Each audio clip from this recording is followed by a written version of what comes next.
Este livro, Pombas e Gaviões, uma indispensável leitura sobre política, diz aqui o subtítulo, porque os ingênuos estão na cadeia alimentar dos mal-intencionados. Não dá mais para ser ingênuo, não é, Percival Pugina? Seja bem-vindo. Muito obrigado, Tânia. Jornalista, ele tem uma coluna na Zero Hora, semanalmente.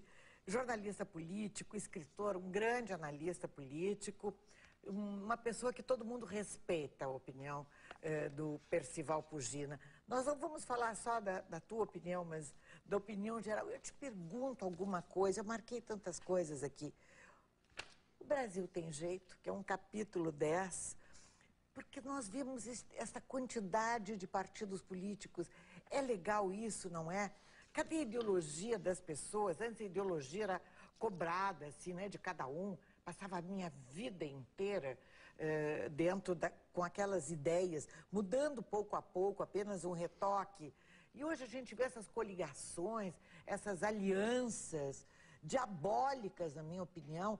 Cadê a autenticidade dos partidos? Eles estão estraçalhados ou não? Olha, Tânia, em primeiro lugar, boa tarde a ti, aos telespectadores do Falando. Se esse livro não servir para mais nada, para mim ele já serviu por me dar a oportunidade de estar neste estúdio conversando contigo. Que graça, um programa que assisto tantas vezes e sempre com grande proveito. Muito obrigada. Então, realmente és uma profissional muito reconhecida pela tua competência e pela maneira correta e limpa como conduzes a tua atividade profissional.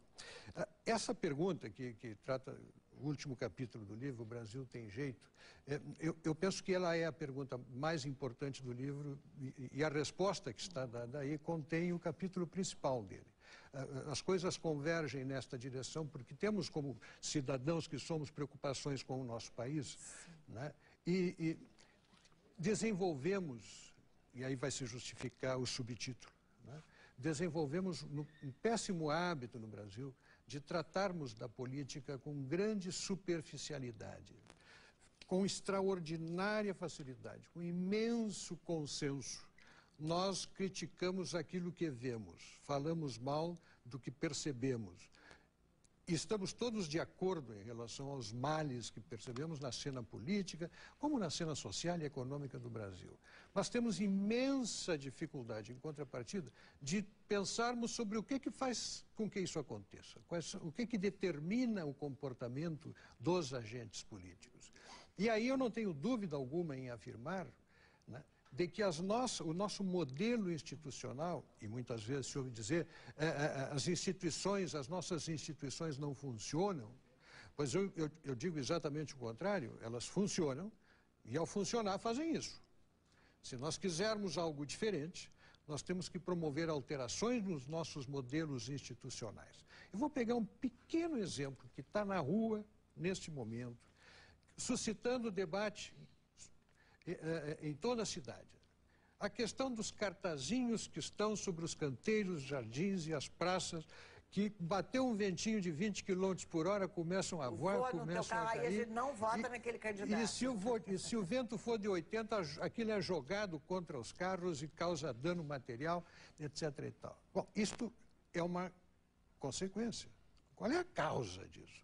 A causa é que nós temos... Se tu fores assistir uma campanha eleitoral num país europeu, eu não sei se já estivessem por lá em época de eleição, o que tem lá? Tem um cartazete em determinados postes, com uma estrutura de vidro, preso em alumínio, com a foto de um candidato ou do líder de uma lista de candidatos. Ou uma pessoa com um cartazete ou uma pessoa com cartazete, mas uma coisa absolutamente limpa e em pouca quantidade. Por quê? Porque lá o voto é distrital. E onde o voto é distrital, o número de candidatos é pequeno. Agora eu pergunto, como é que num estado, num país que adota um modelo de eleição, onde tu tens aqui no Rio Grande do Sul 800, 900, 1000 candidatos disputando o voto em toda a área do estado, como é que esse candidato fará para que os outros saibam que ele está concorrendo? Até agora, sabes muito bem, Percival Pugina também, tem pessoas que não sabem em quem votar. Ainda. E, pior, tem pessoas que não querem votar, que estão desinteressados. Aí não é nem a ingenuidade, como tu falas Sim. no subtítulo, aí é o desinteresse. É o abandono da causa. O abandono da causa é. política. Né?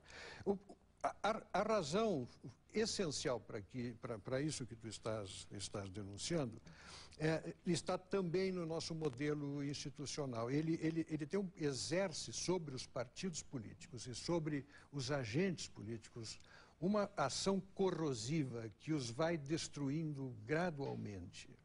Os partidos vão perdendo sua forma, vão perdendo sua identidade, porque estão sujeitos a um ataque químico e bacteriológico que vai fazendo com que eles se desmontem, eles se desmanchem, eles se dividam, eles se repartam em novos partidos, que depois se repartem de novo. E nós acabamos tendo 27 partidos registrados, breves serão 34. Não há ideia suficiente para tanto partido. Nós não há ideologia. Partidos demais e ideias de menos. Né? Partidos demais e ideias de menos. E por que há por que o processo é assim? Porque nós temos um presidencialismo, elegemos o presidente da República, que é ao mesmo tempo o chefe do Estado, o chefe do governo, o chefe da administração, concentra em sua mão grande poder, mas tem que ter maioria parlamentar, porque se não tiver maioria parlamentar, ele não governa. E para ter maioria parlamentar, ele antigamente ia atrás dos partidos políticos para compor essa maioria, e tendo esta maioria, ele passava a governar sabendo que seus projetos teriam trânsito no Congresso Nacional. Gradualmente isto foi mudando, e os partidos estão no governo e não estão no governo. Eles ora estão, ora não estão. Uns estão, outros não estão. E para ir gradualmente consolidando essa maioria, que não basta ser formada no dia... Seja quem for o presidente, no dia 1º de janeiro do ano da posse, ele tem que manter no dia 2, manter no dia 3, no dia 4 e no dia 5, e a cada votação importante do Congresso Nacional, o presidente da República, ou o chefe do governo, tem que ir buscar essa maioria parlamentar. Libera emendas parlamentares, concede benefícios para cá, cede um cargo para lá, cede outro cargo para lá. Num sistema civilizado, os partidos que têm maioria no parlamento fazem o governo e distribuem os ministérios entre si. E deu, Tânia. E as pessoas que fazem concessões contra, até às vezes, contra os seus princípios, outras vezes não, outras vezes o que é pior, né? A regra do jogo vai mandando os jogadores, os atores, os jogadores, vamos chamar assim, se comportarem de determinada maneira. Ah, não, vem um projeto aí, mas eu só voto se liberar uma emenda parlamentar. Está lá trancada, se liberar lá. Ou seja, eu não voto por convicção. Parlamentar vota porque está sendo obtendo um determinado benefício. E nessa estratégia, o que acontece no fundo?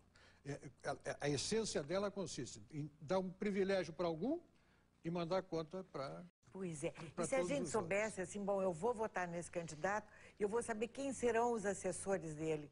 Se não são só as pessoas do seu partido ou das coligações ali, das negociações, se alguém que eu possa confiar que dirija uma instituição, ou enfim, uma entidade, um administrador de verdade, porque nós vimos cada catástrofe nesses anos, pessoas absolutamente incapazes de fazer qualquer coisa, de dirigir seu carro, dirigindo uma grande instituição.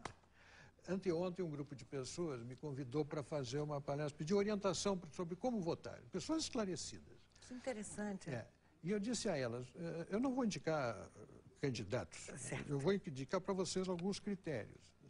Mas o primeiro critério que eu quero indicar é o seguinte, se você vai votar num parlamentar, você tem que procurar alguém que pense, tanto quanto possível, parecido como você pensa.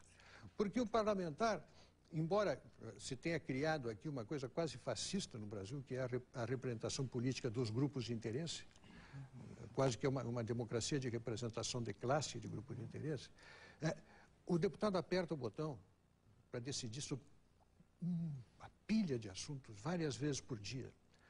Assuntos que se referem ao grupo de interesse, quem sabe que o elegeu, e assuntos que tratam do interesse geral da maneira mais ampla possível. Então você tem que saber se o candidato em quem você está votando, ele pensa como você.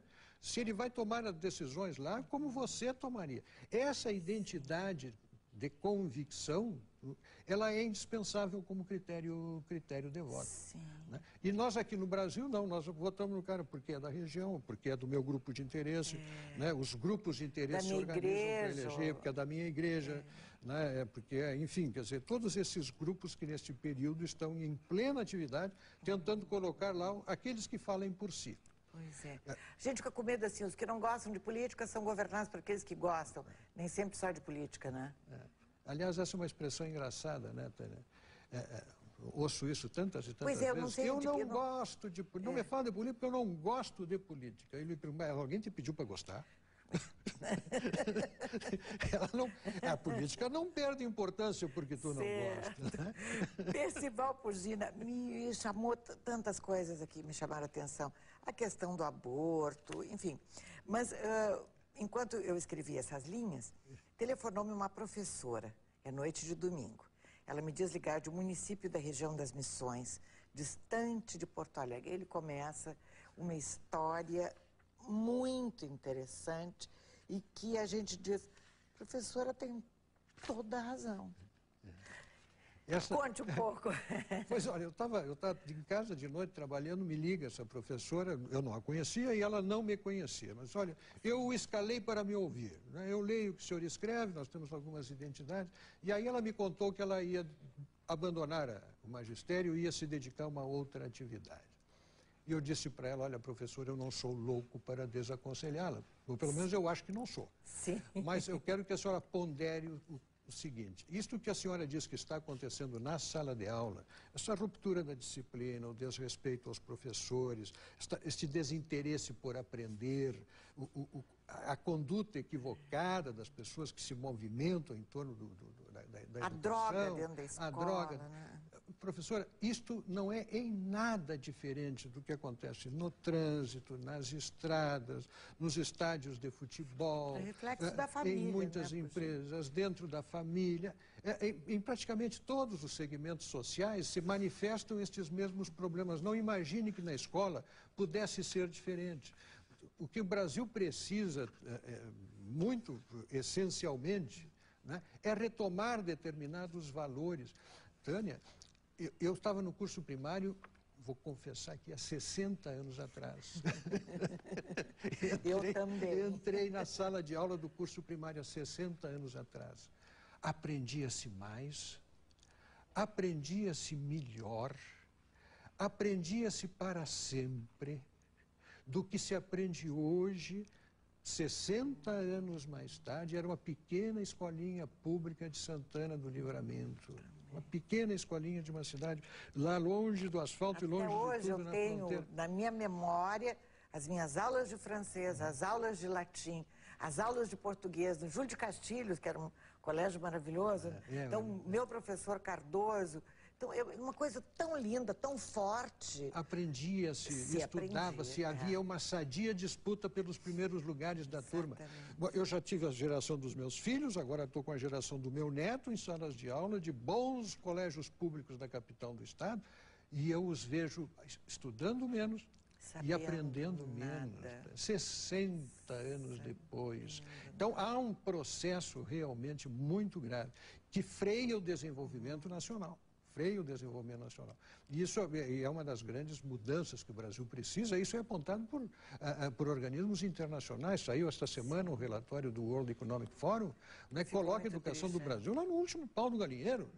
Para não dizer no último, lá entre os penúltimos, tanto o ensino superior quanto o ensino fundamental. Pois é. E o tiririca aí, não é? E o tiririca. Coisa. A gente tem que ter cuidado quando fala no Tiririca, para que as pessoas não pensem que o Tiririca é candidato aqui. Não é. Não é, Candidato lá, ele é candidato lá fora. Mas isso é um outro problema do nosso modelo institucional. Por quê? Porque numa democracia, se o seu Tiririca quer ser candidato, que seja. Se há um partido que queira apresentá-lo, que o apresente. Se é um partido sério, né? Se vai fazer voto, que faça. Quantos votos? Vai fazer uma montanha de votos, uma pilha de votos desse tamanho? Também que faça o seu 1 milhão de votos. O que não dá para aceitar é que, junto com o Tiririca, se eleja uma bancada que venha arrastada pelos votos que foram dados para ele. Um Tiririca é uma coisa. Agora, 6, 7, 8 súditos do Tiririca, que se elegerão provavelmente... No arrastão, eu diria. No arrastão do Tiririca, que vem lá com 200 votos, 300 votos, como aconteceu no caso da eleição do Enéas, que não é um Tiririca, mas que, como fez 1,5 milhão de votos, né, elegeu um deputado em São Paulo, que era morador do Rio de Janeiro, com 200 votos, que não faz um vereador numa cidade de porte pequeno do Rio Grande do Sul. Né? Isso é um defeito da nossa legislação, um modelo proporcional, em que se vota em alguém e elege-se uma outra pessoa. Exatamente. Nós poderíamos ficar muito tempo conversando, mas está aqui o livro. E também nós temos um limite aí neste momento, né, de papo, né, Percival Pugina? Temos um limite aqui. Mas o livro não é casuísta, sabe? Ele vai para a relação de causa e efeito. E é muito interessante, vocês não podem deixar de ler. É realmente importante e interessante que se leia e se reflita sobre estes assuntos. Pode concordar, não concordar, não tem importância nenhuma, né? Se concordar 100%, eu vou começar a desconfiar que eu estou errado. Pois este Pombas e Gaviões, que tem também uma ligação muito interessante, a história do Pombas e Gaviões, vai ser lançado dia 1º de outubro, sexta-feira, acho que é num momento bem oportuno, na Livraria Cultura do Bourbon Country, às 18 horas. Certo? Certo, Tânia. Beijo, meu querido. Querida, adorei. Eu que agradeço a Adorei, oportunidade de estar aqui com a grande dama da comunicação gaúcha. Por favor, eu fico com vergonha. Obrigada, Percival Pugina, editora AGE. Editora, você encontra aí, pode entrar no site da AGE, editorage.com.br, www. Pessoal do interior, do estado, etc., queira entrar em contato com a editora para ter aí o livro do Percival Pugina, que eu acho que é uma grande ideia. No próximo bloco, a comemoração dos 15 anos da Fundação Iberê Camargo. Já voltamos.